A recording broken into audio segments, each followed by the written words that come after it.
Hello there, beautiful ones. It's your good girlfriend, Have Johnson from Lehost Hair and Wigs. You see that area? That's called the occipital bone. And what you see me doing is removing all the excess material for this client. This is a synthetic wig. So this method can work on human and synthetic, okay? The one thing, this is the one with the straps, but it still works with a full coverage wig cap, if you have one. This one is easy, but then it's a little difficult.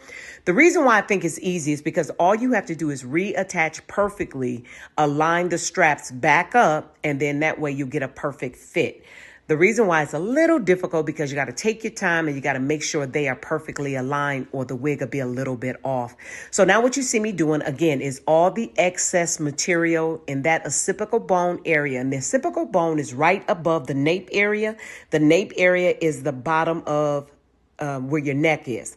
The occipital bone is right where the hump of your skull is. That's considered the occipital bone. Okay. So you see me just removing all the excess, but you see, I still leave enough material for the straps to be reattached. Now what you see me doing on the side, because this is where a lot of the bulk, if you remove the sides, this is what's going to help the wig fit a little bit more snug because you're removing all excess material. I want you to think about it like this. Say for instance, if you're a size 6 and you try to on a size 14 pair of pants. Well, you can put pins in it, but really until you remove the excess material, those pants are not going to fit you right. Well, the same thing applies to a wig.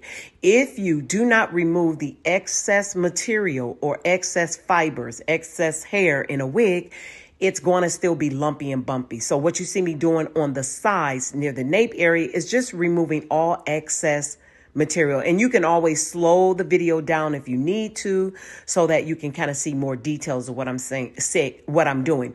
Now what you see me doing is reattaching that nape area to the wigs. You see how perfectly you keep those straps together. Now I'm going to reattach the straps. But on this side, I see that it's still not going to fit the customer properly. So I'm going to remove the other side, which is the right side of the wig, remove excess from that side so that it can have a more snug fit, right? So now I'm reattaching. And as you reattach, this is where the fit is going to feel a lot more comfortable when the customer put this wig back on. It's really important as you are restitching the wig that you really move slow. Okay, I did speed the video up, but if you need to slow anything down, you definitely can so that you can see the details of what I'm doing.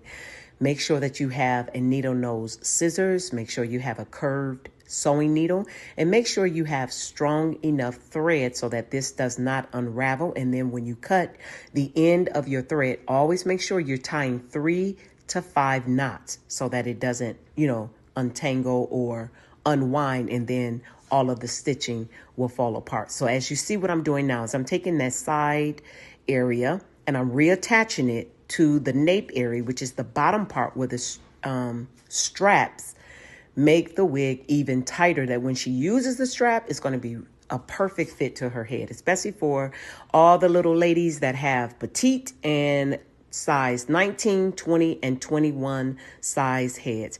Again, I am removing all excess material in that back area. I am using pins to keep everything situated because the neater you are, the better fit that you're going to have. You're going to have an excellent fit. So yeah, I'm using, those are called T-pins, what you see sitting on the side. And it just really kind of helps me keeps everything structured, everything in order. Once you have that part aligned perfectly, I'm telling you, the wig is going to fit so absolutely good. And you just kind of move through real slow so that everything is aligned. So as you see, I'm done really with the wig. Now I'm just cleaning everything up around the nape area. I am just going to go in there and make sure that there's nothing, no extra material. Make sure that there's no fibers that's sticking out. Everything is lined perfectly. All you got to do is the key to having a snug fit wig is really making sure once you cut out that occipital bone area, then you want to reline up the straps that you took out. Make sure everything is aligned perfectly. Now you see me putting on some fabric glue, and that's it, ladies. Hope this helped.